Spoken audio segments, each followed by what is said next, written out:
aqui fisicamente.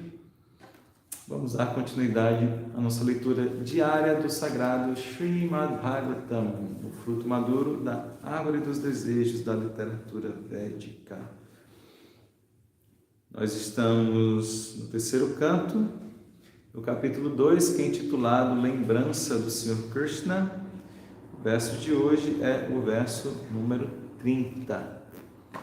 E antes de ler o verso, vamos entoar um mantra para reverenciar a pessoa suprema, que é esse Deus que está em tudo e que é Krishna, o filho de Vasudeva.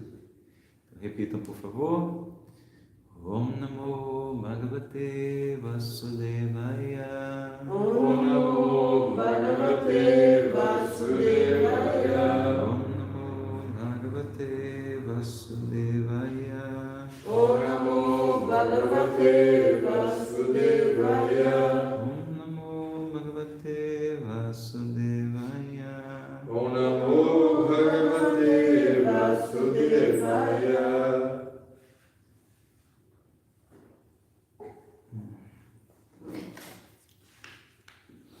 Prayuktam Bhojarajena Mayana Kamarupina Lilaya Vyanudatam Stan Balakirdanakaniva.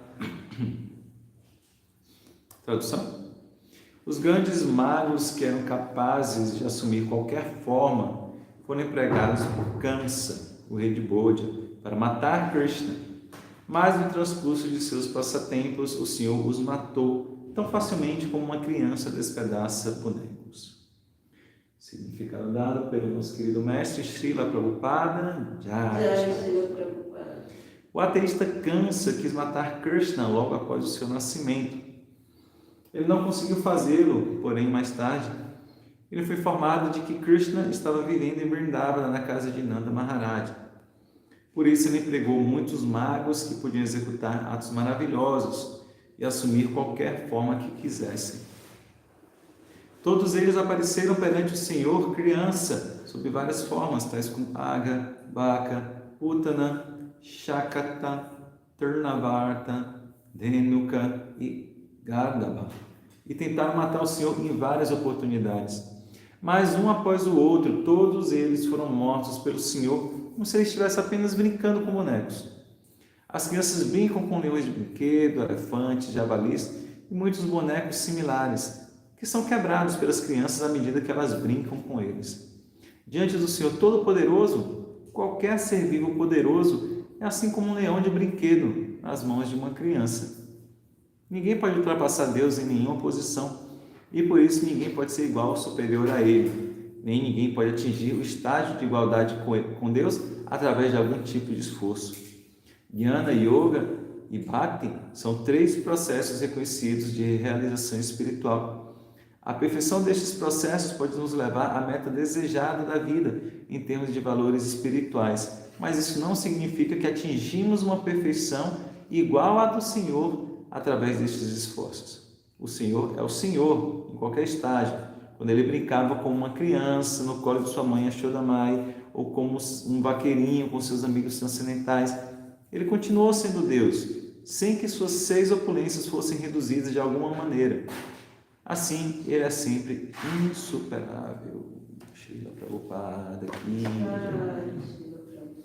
Então, antes de comentar aqui o verso, o significado, vou pedir as bênçãos dos nossos mestres espirituais e todos os devotos Vaishnavas e prestar minhas reverências.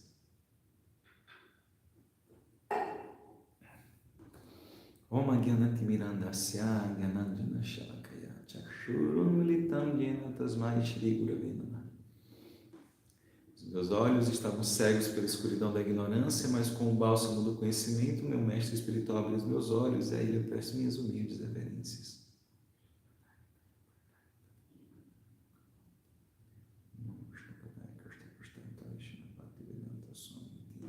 Vanchakalpa taruneshcha kirpa sindhu evacha patitanam pavanebhyo vaishnavebhyo namo namaha. Ofereço repetidas vezes minhas reverências a todos os Vaishnavas que são como árvores dos desejos, são oceanos de misericórdia, salvadores das almas caídas. Mukam Karuti Vanchalam Pambayam Gayategrim Yatkripatamaham Shri Guru Nyatarana. Ofereço minhas reverências ao meu mestre espiritual, pois pela sua misericórdia o mudo pode falar e o coxo pode cruzar montanhas. Lindo verso. Os grandes magos que eram capazes de assumir qualquer forma foram empregados por Kansa, o rei de Bodha, para matar Krishna, mas no transcurso de seus passatempos o Senhor os matou tão facilmente como uma criança despedaça bonecos. Hare Krishna. Então aqui o Uddhava está lembrando de Krishna, né, das atividades de Krishna quando ele esteve presente aqui na Terra há 5.000 anos. Ele fala na Bhagavad Gita que ele, mesmo sendo o próprio Deus, ele de tempos em tempos ele vem para o mundo material para ajudar a restabelecer a religião, proteger os seus devotos e acabar com as pessoas maldosas. Então, há 5.000 anos isso estava acontecendo. O rei Kamsa, que acontecia de ser o próprio tio de Krishna, era um rei muito maldoso, assim, e queria dominar o mundo inteiro, né? Ele queria basicamente ocupar a posição de Deus, assim, ser o controlador máximo. E quando ele houve a profecia de que o seu sobrinho, né, o 8º filho da sua irmã, iria matá-lo, ele fica desesperado, ele faz todos os arranjos, né, para tentar matar Krishna. Krishna, assim que nasce, ele é escondido em Vrindavana, mas Kansa manda várias pessoas para matá-lo. Acho interessante como é semelhante essa parte da história assim de Krishna com de Jesus, né? Porque também vocês vão saber melhor do que eu acho. Eu não sou muito bem versado na Bíblia, mas também tem isso, né? Que Pilatos, né? Pôncio Pilatos, né?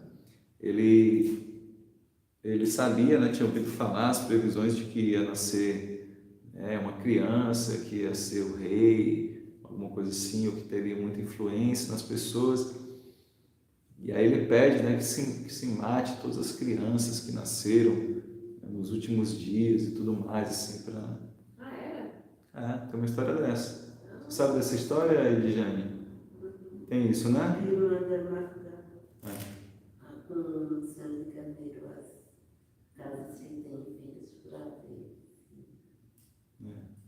Ele marca a casa de onde nasceram crianças, né, para esse encontro ali de Jesus.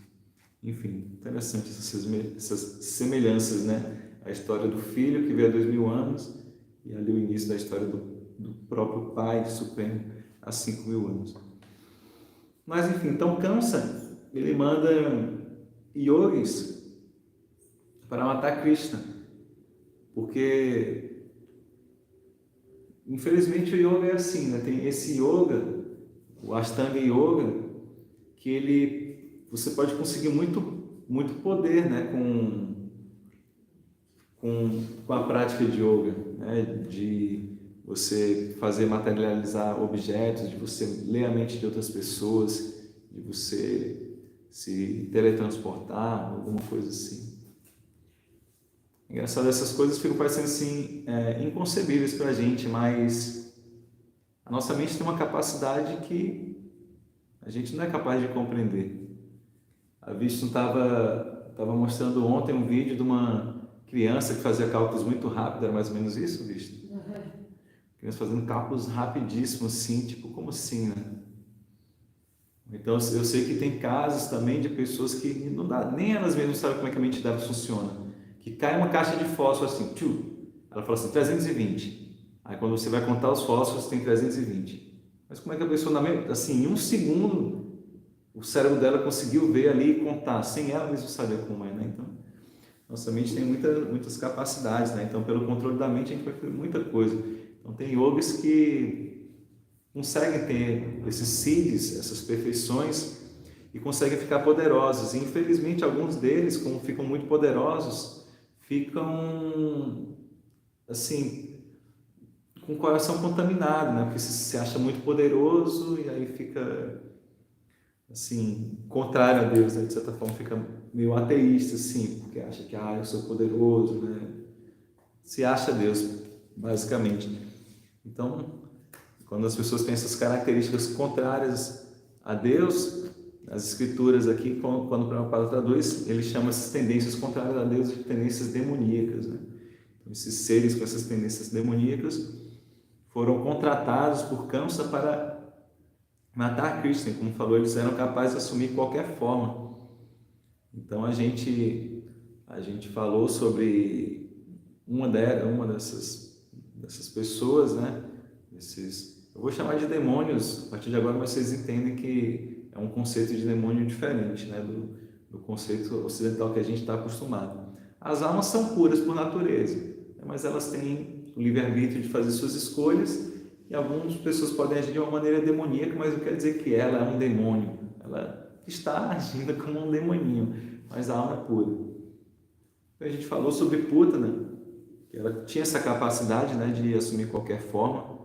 Ela era tipo assim, feições de tipo uma bruxa assim, mas ela assume uma forma de uma mulher muito bela, e ela vai visitar Krishna tendo untado o seio com veneno mortal. Mas como era uma mulher muito bela, achavam que ela era uma mulher celestial e permitem que ela dê de mamar para Krishna, mas sendo que o próprio Krishna, mesmo sendo um bebê recém-nascido, como ele é o próprio Deus, ele não é afetado pelo veneno, pelo contrário, quando ele suga o veneno, ele suga a própria vida de Putana e a mata. Então esse é o ponto do verso. Então imagina o poder desses yogis, né? Desses seres, eu quero achar uma outra palavra para não falar demoníaco, esses seres maléficos, né? Imagina o poder deles, eles poderem assumir qualquer forma, e assim, então eles eram muito poderosos. E Cristo era um bebê, então, assim, difícil a gente achar alguém mais poderoso, um ser humano, assim, do que um yogi desse, que é capaz de se teletransportar, de mudar a forma do corpo. Quem é capaz disso? Não, a pessoa que faz isso, assim, é mais poderoso do que qualquer ser humano normal. E quem que é mais inofensivo e indefeso do que um bebê recém-nascido, né? Não tem, né? Assim, são extremos opostos. Um bebê recém-nascido, totalmente dependente, né? Sobretudo um bebê humano, porque um bebê de outras espécies de vida, a mãe dá a luz ali e ele se vira, né? O bebê humano não. O bebê humano ele é totalmente dependente. Então, apesar de ser assim, pareceria algo assim, injusto, uma luta dessa, né? Desleal, um ser super poderoso, um yogi místico do mal, né? Versus um bebê, como assim? Mas esse bebê era o próprio Deus, então não tem poder que nenhum ser poderoso que possa se equiparar a Deus. Krishna fala na Bhagavad Gita: não há nada, ninguém igual ou superior a mim. Ele diz isso. Então é como um leão. Um leão é o rei da floresta, né? Todos temem o leão, mas um leão de brinquedo, ninguém tem medo de um leão de brinquedo. Uma criança brinca com um leão de brinquedo e às vezes vai, eu vou matar o leão, tchau, leão, arranca a cabeça do boneco do leão, assim, brincando, né? Como nada, assim, muito facilmente. Então Krishna, quando ele esteve aqui, por ele ser o próprio Deus, mesmo quando ele era um bebê ou ele era uma criança e vinha essas pessoas maléficas, né, querendo matá-lo, por mais poderosos que eles fossem, Krishna matava muito fácil, assim, era uma brincadeira para ele. Às vezes ele demorava um pouco mais assim para a matança, para não ficar sem graça, né, de só assim, matar em um segundo, né? Brincava um pouquinho de guerrear ali, de lutar. Umas crianças, às vezes crianças gostam, né, de brincar assim de luta, brinca com o pai de luta, com o tio. Então Krishna brincava um pouquinho assim de luta com esses demoninhos e matava assim, como está falando, como uma criança despedaça bonecos. Então, um ponto interessante que Prabhupada traz aqui no significado, só um instante.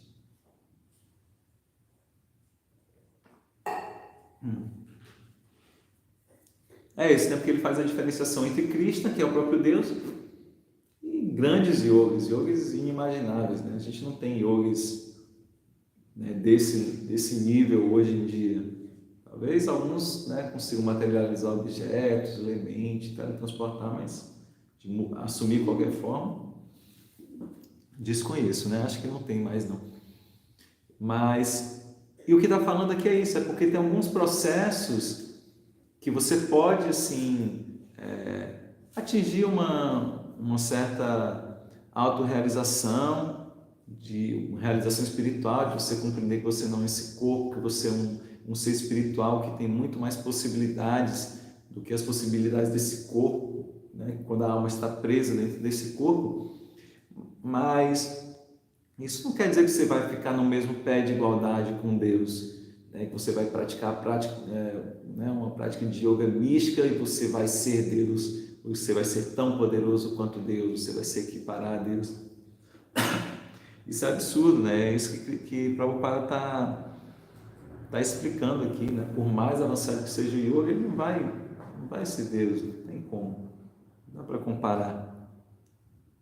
Então, é isso. E diferentemente dos seres humanos comuns que precisam de um processo para atingir um avanço, Prabhupada fala: o Senhor é o Senhor em qualquer estágio. Já nasceu bebê, já nasceu Deus. Qual é o yoga que a gente pode dizer que eu já nasci Deus? Ninguém fala isso, né? Todos os yogis, quando vão falar assim, eu me iluminei quando eu tinha 12 anos e caiu um raio na minha cabeça, sei lá. Quando eu tinha 5 anos e eu estava olhando para as vacas e realizei uma epifania, qualquer coisa assim, né? Nenhum yogi vai dizer assim, eu me iluminei desde que eu nasci, né? Sempre eles falando de algum processo que eles fizeram, de um insight que eles tiveram, né? E se tornaram assim iluminados, agora eu sou Deus, né? Ou qualquer coisa do tipo. Mas Cristo não, desde bebê ele sempre foi Deus, não é porque ele estava no corpo de um bebê, é um teatro, né? Para Cristo é um teatro. Por isso que a gente fala de passatempo, ou a palavra em sânscrito é lila, lila é brincadeira, é tudo uma brincadeira de Cristo. Quando ele vem aqui, ele parece um bebê inofensivo, mas ele não é. Ele é só um vaqueirinho. Mas em todos esses momentos ele é o próprio Deus ainda. Não é porque Deus vem aqui que ele perde as suas capacidades divinas, transcendentais.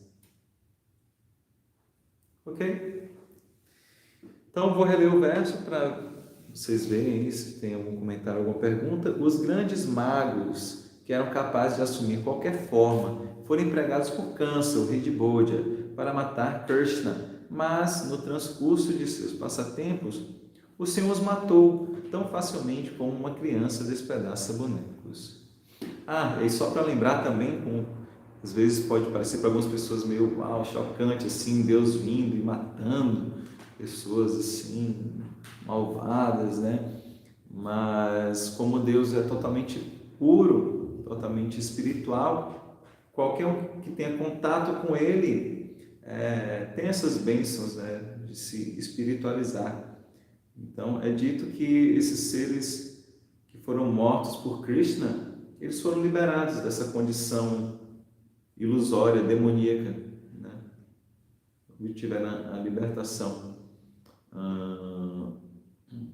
Então é isso, Krishna não é... É como o exemplo que é dado do ferro e do fogo. O fogo, ele tem a capacidade de transformar tudo em fogo. Você toca algo no fogo, vira fogo. Um papel encosta no fogo, vira fogo. Um ferro encosta no fogo, ele adquire as qualidades do fogo, ele fica brilhante, ele fica quente, incandescente. Então é assim, quando algum ser toca Krishna, ele se espiritualiza. E os devotos, obviamente, vão procurar tocar Krishna com os seus sentidos, né? Vendo as formas de Deus nos altares, ouvindo os seus santos nomes, as canções, os mantras, né? Saboreando o alimento que antes foi oferecido para ele, sentindo o cheiro do incenso, das flores que são oferecidas no altar. Então, a gente coloca nossos sentidos em contato com Krishna, coloca nossa mente em contato com Krishna, lembrando sempre dele, meditando no Mahamantra, Hare Krishna, Krishna Krishna, Hare Hare, Hare Rama, Rama Rama, Hare Hare. E a gente vai se espiritualizando assim. Imagina, se é uma pessoa que quer matar Krishna, pelo esse contato com Krishna, mesmo um contato de animosidade, atinge a liberação, o que quer dizer daquele que está entrando em contato com Krishna por amor, porque quer se relacionar com ele. Krishna garante que quem está assim com a mente fixa nele, volta para o mundo espiritual, não precisa voltar para o mundo material. E depois que a gente está nessa consciência de amorosa, assim, de só querer assim, o melhor para Krishna, querer agradar a Deus, daí a gente nem se importa onde é que Deus vai colocar para a gente nascer, se a gente tiver que voltar a nascer na Terra, tiver que nascer no céu, no mundo espiritual, num planeta infernal para ajudar as almas que estão lá, a gente não se importa. Porque onde a gente estiver, a gente vai estar com a mente fixa em Deus, fixa em Krishna. Tudo bem? Então, deixa eu ver aqui os comentários. Bom dia, Jagannatha, Hare Krishna. Vamos nos ver no final de semana lá no Rio, né? Kaistorm, Hare Krishna, bom dia. Catarine, quanto tempo? Dá um jeito de aparecer aqui no Centro Hare Krishna. Então, lembrando já que nesse final de semana nós não teremos programação, nem presencial nem virtual, por conta do Ratha Yatra no Rio, também. Bom dia, Lilian, sempre aqui, presencialmente e virtualmente. Fernanda Vida, seja bem-vinda. Tim Maurino, sempre com a gente, Janete também, o Luiz Carlos, a Crislane, Aline Wolff, legal, rodou aí para o Mangala, muito bom. Lu Yogini, seja bem-vinda, Luciana, e o Paulo Moretti também, sempre está com a gente. Então é isso, os avisos, hoje é quarta-feira, é dia de distribuição de alimentos, nosso Food for Life. Então, agradecemos a todos que têm ajudado esse projeto, e se alguém quiser ajudar o projeto, entre em contato para saber como vocês podem fazer, né? É cerca de 100, 120, 108 marmitas a gente distribui toda semana, 6 quilos de arroz, 6 quilos de feijão, quibe ou polenta, é bem gostoso assim. Muito boa a praçada. Wagner falou, Hare Krishna, quero muito ir ao centro conhecer vocês. Legal, Wagner. Bem, se eu estiver em São Paulo, se for de São Paulo, você manda uma mensagem. Manda uma mensagem aí pelo, não sei por onde, você está no YouTube, não tem direct, eu acho, no YouTube, né? Mas se tiver Instagram, Facebook, né? Você joga lá no Google também, o nosso Centro Hare Krishna Bhakti Yoga, vê o telefone, entra no nosso site para poder mandar uma mensagem aí e vir nos visitar. E é isso. Hoje também temos leitura da Bhagavad Gita 5h30 e estudo do Néctar da Instrução às 19 horas. Ok? Então, agradeço. O Wagner de Guarulhos, legal.